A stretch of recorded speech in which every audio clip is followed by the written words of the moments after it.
La Norvège abrite quantité de rivières et cours d'eau tumultueux, souvent propices à un arrêt pour tirer quelques photos.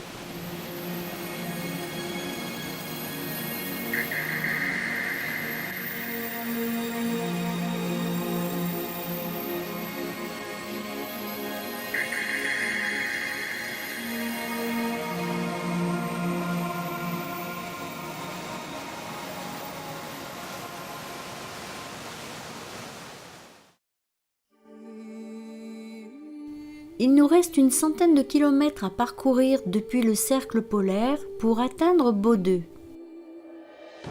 La route suit le tracé du fjord Skjærstadfjord.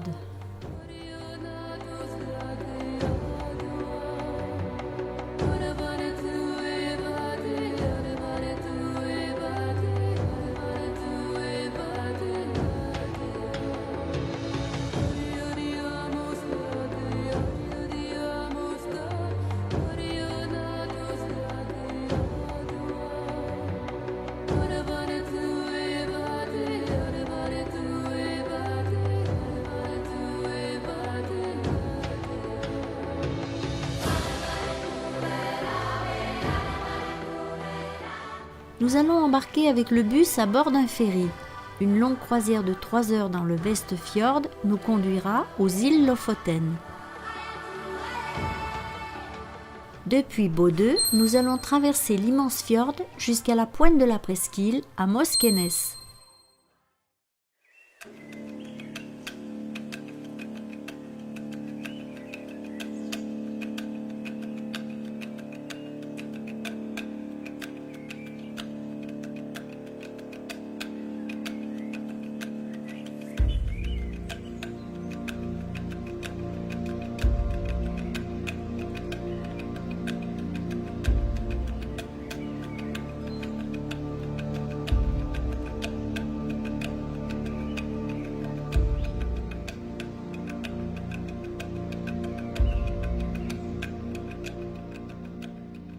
À l'horizon, les îles Lofoten dressent une barrière déchiquetée en bordure de la Norvège septentrionale. L'archipel des Lofoten s'étire sur 200 km le long du Vestfjord et se prolonge au nord par l'archipel des Vesteralen. Ces îles, ancrées dans les eaux de la mer de Norvège, sont un joyau de nature à l'état sauvage qui offre des paysages de montagnes majestueuses et des eaux d'un bleu profond.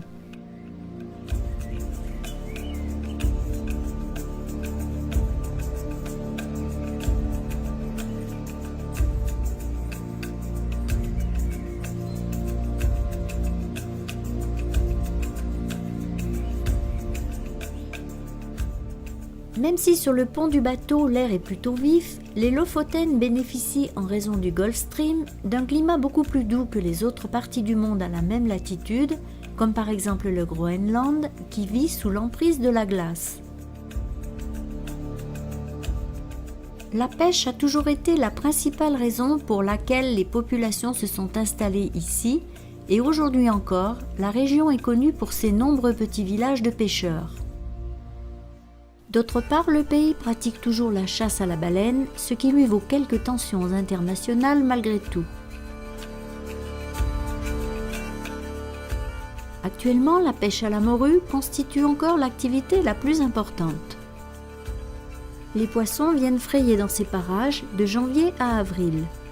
Chaque hiver, de nombreux pêcheurs viennent de tout le nord du pays pour pêcher d'énormes quantités de poissons qui seront ensuite salés et séchés à l'air libre, c'est le stockfish.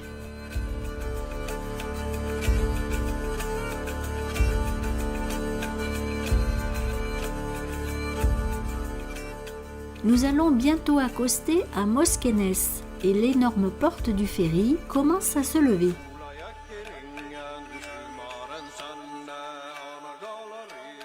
Déjà, sur le quai, de nombreux passagers patientent dans de longues files d'attente pour embarquer à notre place.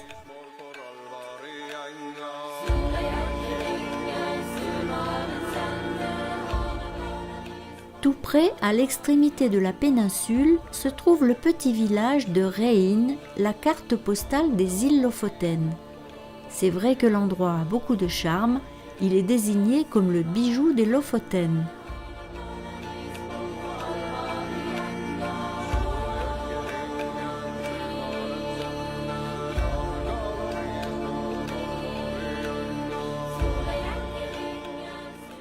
Les rorbus, ces cabanes de pêcheurs, souvent reconverties en hébergement pour touristes, encadrent le petit port.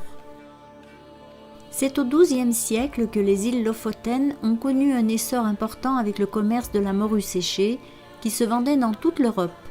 À cette époque, les îles Lofoten dépendaient de Bergen, ville de la Hanse.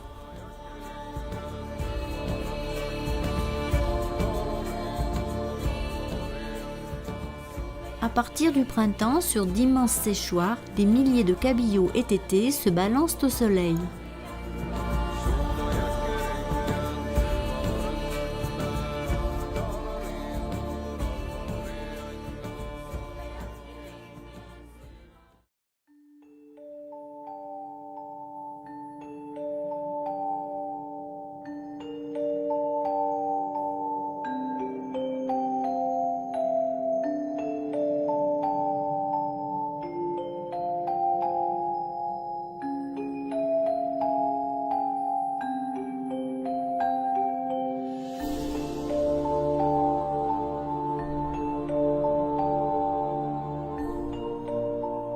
Le cadre des îles Lofoten leur vaut de figurer régulièrement dans divers palmarès des plus belles îles au monde.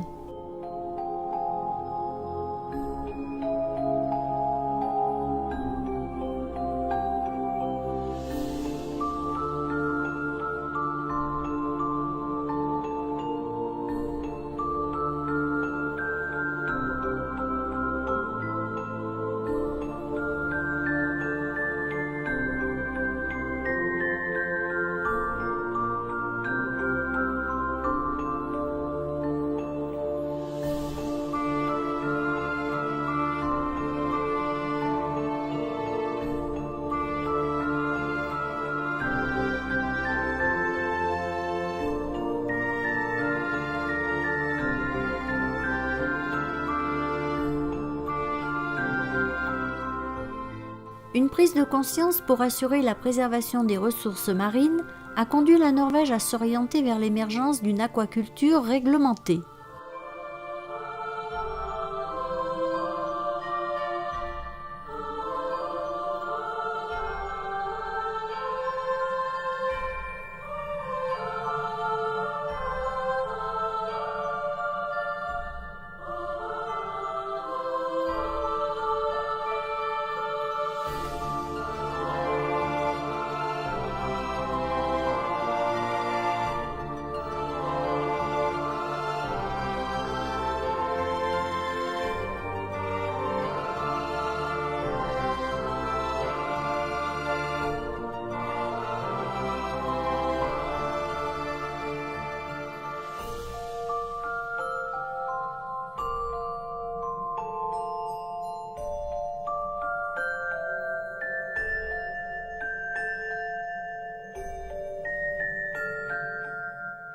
Même si la couleur de l'eau invite à la baignade, on sent bien que cette famille de Norvégiens semble un peu crispée.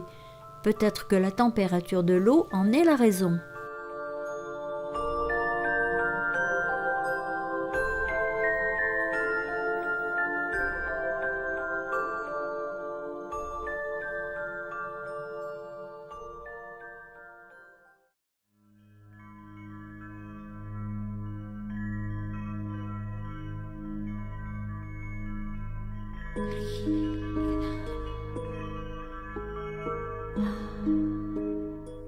Des camailleux de vert et de bleu, des paysages à couper le souffle, c'est ça aussi la Norvège.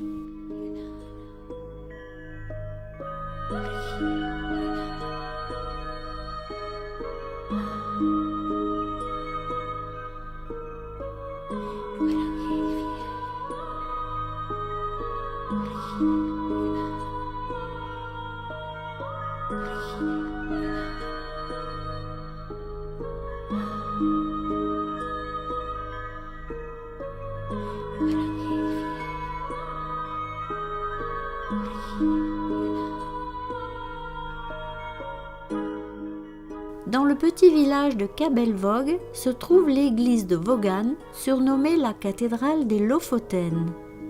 Entièrement en bois de couleur ocre et marron, elle a été érigée en 1898.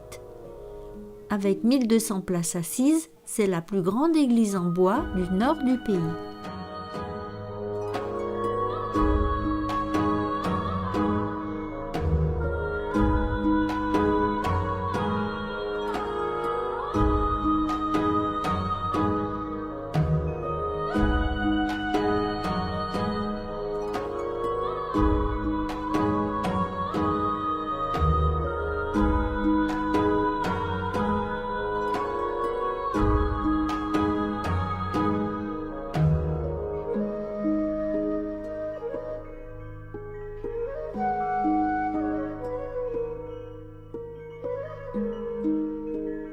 En cours de route, nous nous arrêtons pour une petite balade à pied dans un panorama grandiose mis en valeur par un magnifique ciel bleu azur.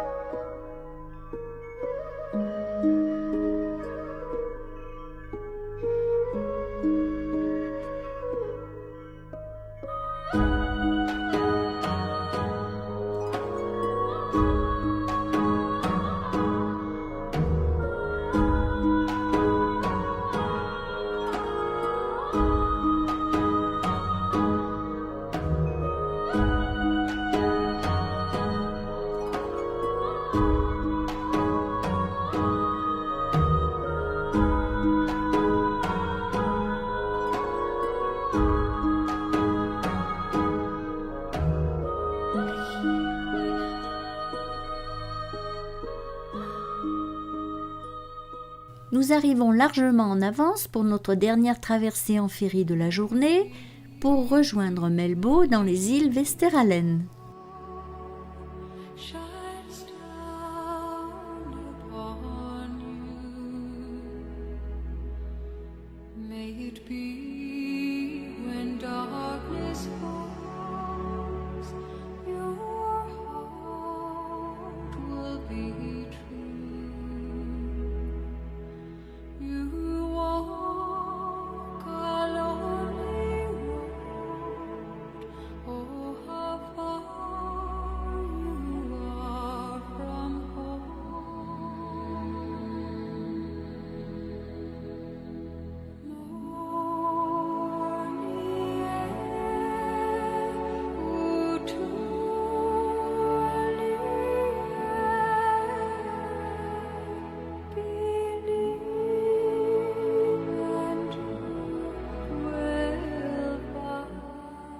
Encore un peu de route avant de découvrir notre hébergement pour la nuit dans un rorbu.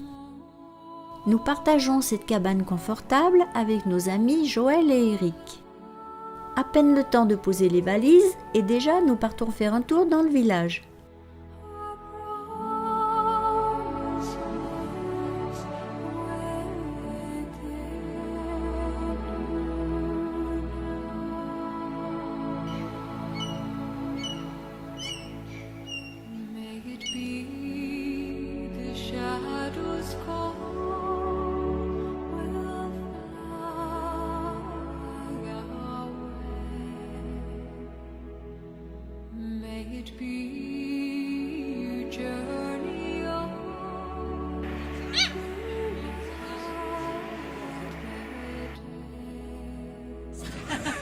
Avec une vue magnifique et un soleil qui ne se couche pas.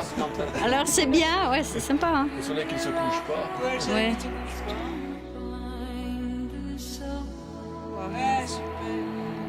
Moi que la plage. On a vu qu'on dormait, ça fait plusieurs fois. Il est près de 23 heures et depuis notre balcon, nous guettons le soleil qui ce soir encore ne se couchera pas.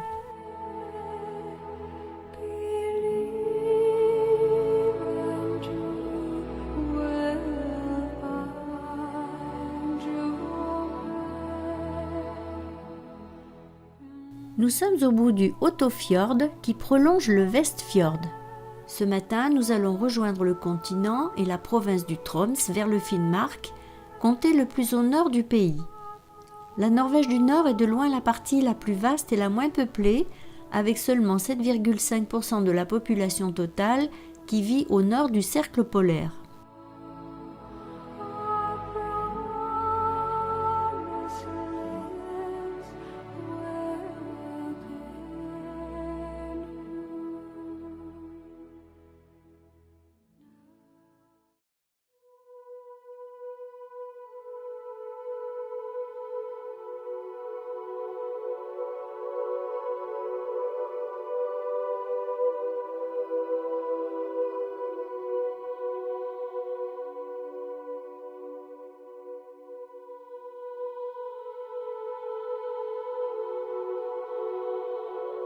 D'ici, nous avons un point de vue éloigné sur le pont qui relie les îles au continent.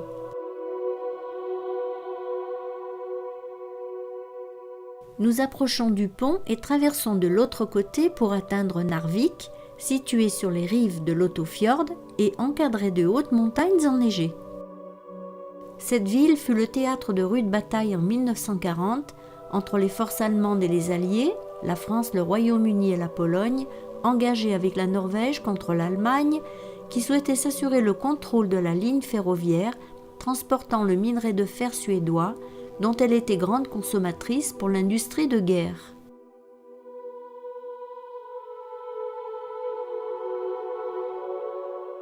Nous avons repris la route. Aujourd'hui, nous avons une longue étape avec 480 km à parcourir pour atteindre Tromsø.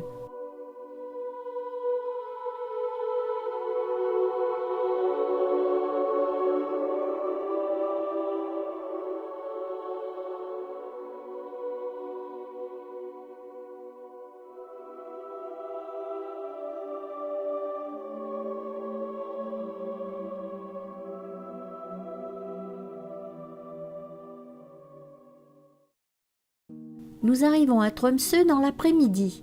Située à 350 km au nord du cercle polaire arctique, entre mer, montagne et fjord, la ville se déploie dans un cadre naturel particulièrement exceptionnel. Notre première visite sera consacrée à l'église nommée la cathédrale arctique, construite en 1965. Le paysage naturel nordique a largement inspiré l'architecture et la décoration de l'édifice.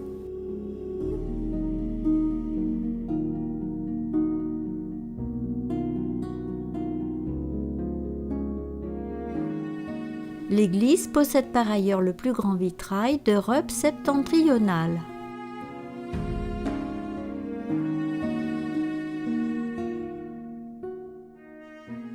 Depuis le parvis de l'église, on a une jolie vue sur le centre-ville situé sur la côte est de l'île de Tromsøya, relié au continent par un long pont monumental d'1 kilomètre, assez haut pour permettre aux gros navires de l'express côtier norvégien de passer sous son tablier.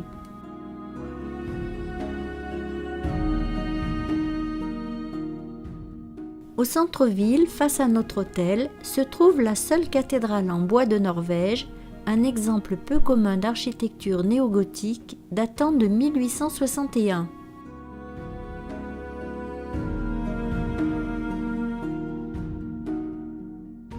Ces statues de bronze sont un cadeau de l'Italien Gianfranco Traverso, tombé sous le charme de la ville après plusieurs participations au Midnight Sun Marathon.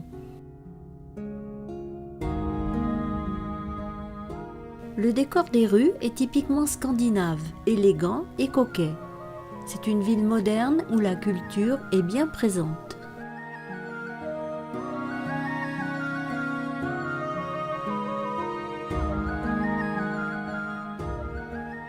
Tromsø était dans les années 1900 le point de départ des expéditions polaires, d'où son surnom de porte d'entrée de l'Arctique. Cependant, malgré sa position géographique, la ville a un climat plutôt doux en raison de son emplacement en bord de mer et de l'effet réchauffant du Gulf Stream.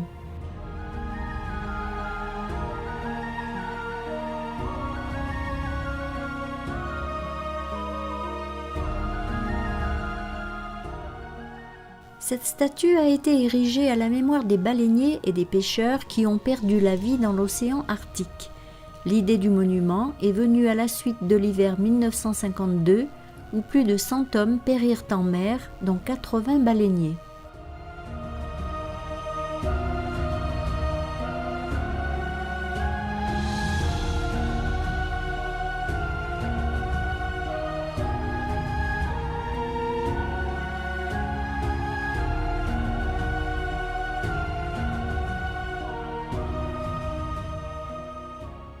Amarré dans le port, le célèbre express côtier Hurtigruten.